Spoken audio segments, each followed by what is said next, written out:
우리는 지금까지 스데반의 증언을 함께 보았습니다.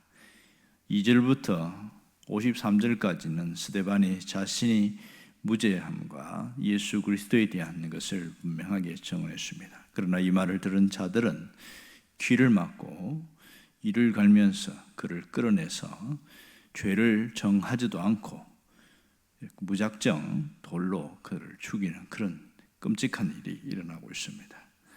그런데 마지막 오늘 본문은 스데반이 유언과 같은 한마디를 외칩니다. 주여, 이 죄를 저들에게 돌리지 마옵소서.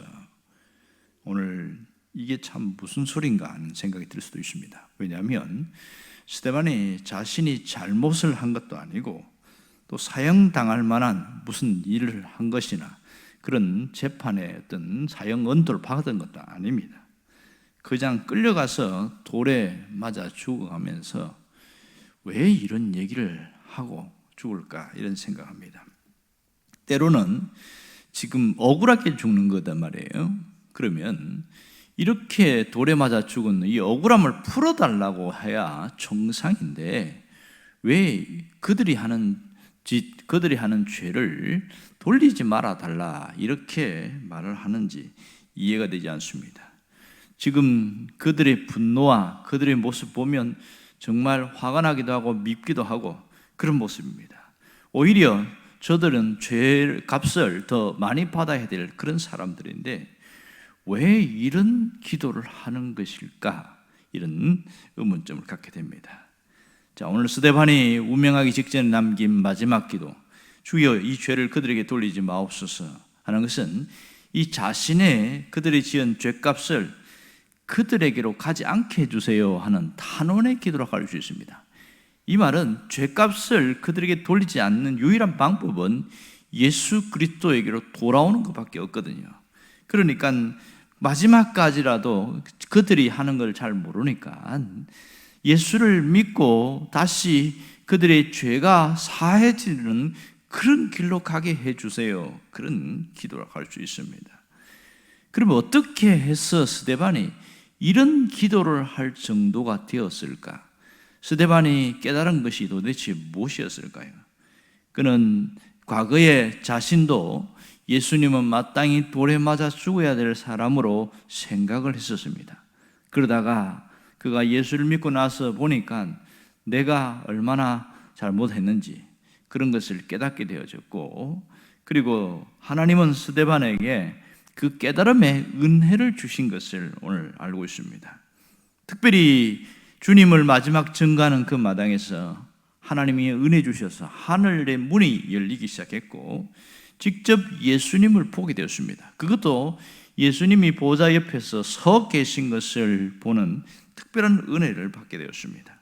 그러니 지금 이 유대교에 빠져 있는 이들이 알지 못해서 이런 일을 하고 있다는 것을 확연하게 깨닫고 있기 때문에 그래서 이런 기도를 하게 되었다 하는 것을 알 수 있습니다. 예수님도 십자가 위에서 그런 기도를 한 적이 있지요. 그들이 무슨 짓을 하고 있는지 무슨 죄를 지었는지 알지 못합니다. 그들의 죄를 용서해달라는 그런 기도를 하고 있습니다.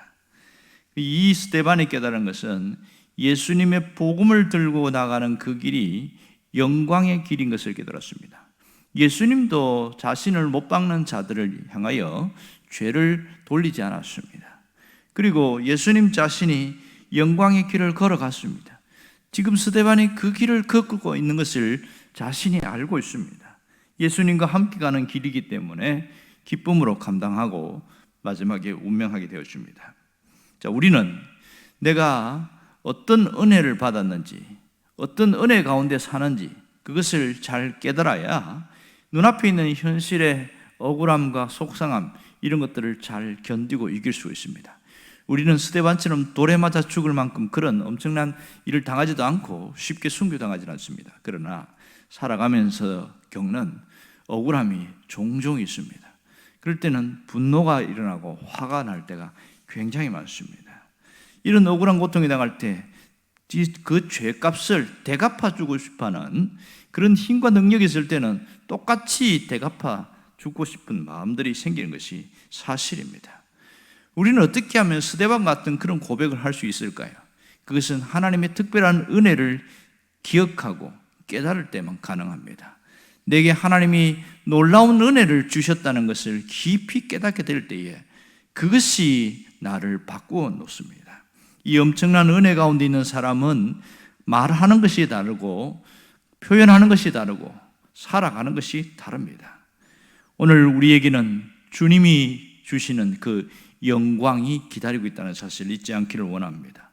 로마서 8장 18절에 보면 생각건대 현재의 고난은 장차 우리에게 나타날 영광과 좋게 비교할 수가 없도다, 그렇게 말하고 있습니다. 고난받는 것은 잠깐입니다. 그러나 내가 받을 영광은 영원하다는 것을 주님이 말씀하고 있습니다. 고난당한 사람이 겪는 그 고통, 어려움 주님이 알고 계십니다. 그러기에 그것을 묵묵히 견디고 이기는 자에게 하나님은 영광스러운 그날을 준비하고 계신다는 것을 우리가 분명히 깨달아야 합니다. 오늘 고난을 당할 때에도 하나님은 감당할 힘을 주신다는 사실입니다. 스데반이 마지막까지 끝까지 견디고 자기 자신의 옛 모습으로 돌아가지 않고 끝까지 주님 앞에서 이길 수 있는 힘을 주셨다는 것을 기억해야 됩니다. 언제나 우리가 살아가는 동안에 환난도 있고 고난도 있고 어려움도 있습니다. 시험도 있습니다. 내가 손해보고 문제가 생기는 경우도 종종 있습니다.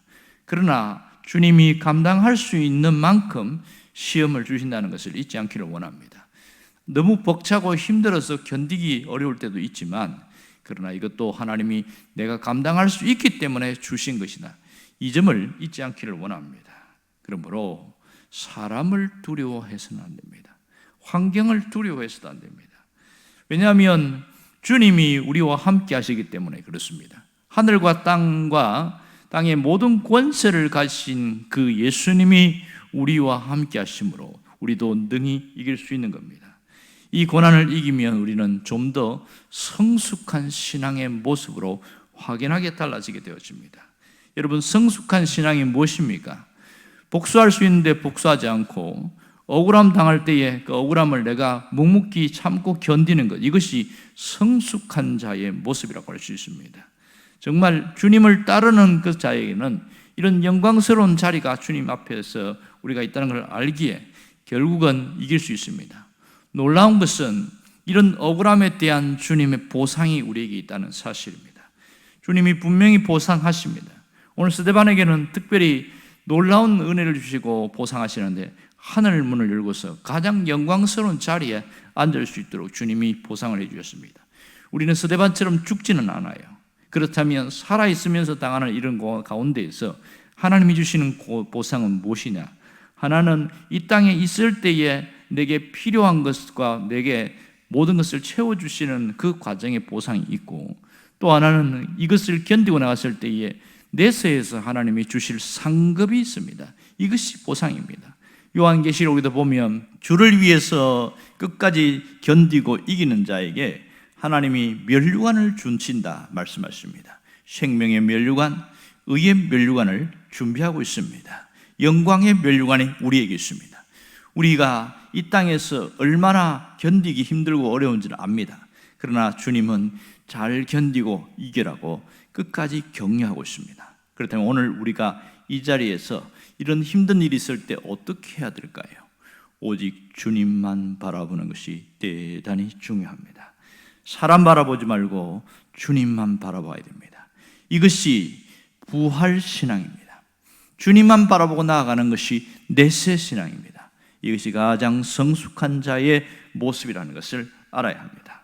결국은 세상은 다 간 곳 없고 구속한 주만 바라보게 되어지는 그런 삶이 여러분에게 있기를 주의 이름으로 축원합니다. 기도하겠습니다.